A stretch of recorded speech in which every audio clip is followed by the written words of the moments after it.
Mom, this is my presentation for the 8-bit display that uses a shift register. So here we have the 8-bit display. So it essentially has the same pinout as the previous activity. So we have four different I don't know, not four, 8 different wires connected to each pin that corresponds with the lead, and we have one that is attached to the ground just so that there's power can go through it.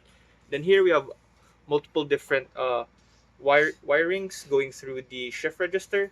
So this way we can use the shift register and basically have different what could you can have different you can have multitude of inputs and outputs. So the reason why we want to use the shift register is that in a bit there is like 8 characters from 8 binary characters, and so what we're essentially doing here is that if you look at the code, what we are doing is that first we have the latch pin, clock pin, and data pin for the uh, for the shift register, and then we have this array of different numbers. So I'll explain that.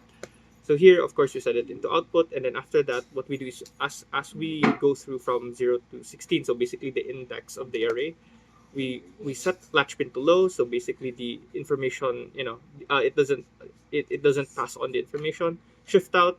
So we use the data pin, the clock pin. So that's basically goes in the data. This is simply just to like get the timing right. This is the configuration. So we have the most significant bit first, and then we have the specific number from the data array we want to basically convert this number into that bit.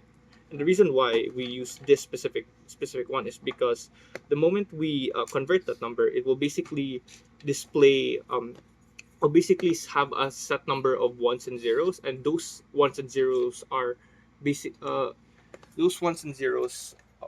directly they are directly tied to the different LEDs that are within the 7 segment display. It so happens that this has a total of seven, including the data would be 8. So since it has 8 inputs, we can essentially use the bit as a way to um, display it without needing a long list of functions. So this would display 0, this will display 1, 2, 3, 4, and then so on and so forth. So 0 to 9, and then A to F. And essentially, once we convert that into a set number of digits, which can be used to translate it to a letter, we'll set latch pin to high, so it basically sends that data, and then we delay, and then that's the delay is basically how we present that data, how we present those numbers in the LED every now and then, and that's pretty much it.